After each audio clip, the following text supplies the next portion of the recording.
A warning, this story contains content that may be disturbing to some viewers. You guys killed my wife, and all she needed was oxygen, and you guys refused it. All you did was treat her like a damn drug addict. All you cared about was your damn methadone, and she needed oxygen. She needed your help, and you didn't care.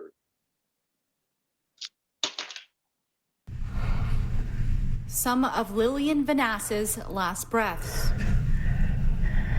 As she gasps for air at her bedside, a husband who says he begged hospital staff to give her oxygen. Vanasse rushed to a southern Alberta hospital Christmas Day with severe flu-like symptoms, dying a day later. Her husband, Corey Ashley, believes hospital staff are guilty of racism and negligence. And she told me they believe I'm only here for minutes. She's admitted to taking too much methadone, and she hasn't had any since yesterday morning. That's not why she's here. These doctors and these nurses, no matter where they are in Canada, are still racist, are still judgmental, are still profiling people. 40-year-old Vanasse was living in the town of Hanna, 200 kilometers northeast of Calgary. She opened gifts Christmas afternoon. That night, an ambulance is called. A paramedic's report notes she was sweating and there is restriction in her right lung. My wife says she's having problems breathing. Why can't you hook her up an oxygen? You're a nurse. She says, well, we're going to wait for labs and doctor to get here first. Ashley says he repeatedly asked for oxygen, then for a doctor, taking this cell phone video at the Hanna Health Center. There's an issue. Well, the doctor is looking up the rest of her staff. She's having trouble getting into the one thing, so... After several confrontations with staff, security is called, then RCMP, who ask Ashley to leave. You might as well go home for the night. Mm-hmm.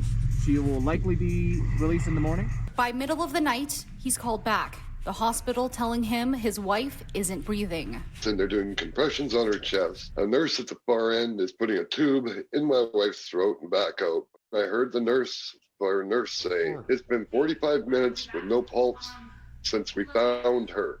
As soon as I heard that, my hand had touched my wife's leg. Hey. Her body was cold. There was no warmth at all.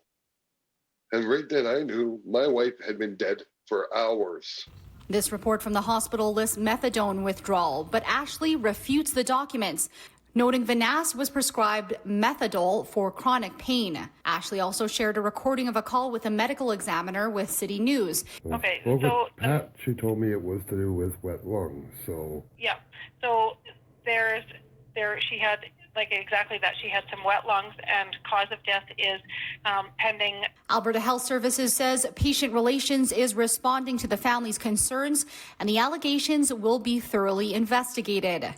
Ashley filed a complaint to the Alberta College of Physicians and Surgeons. He wants staff suspended, criminal charges, and is looking into his legal options. She did not deserve to die, but if she's now dead and I cannot bring her back, well, then I'm going to hope that my wife's death stands for something. In Calgary, Crystal Ladaris, City News.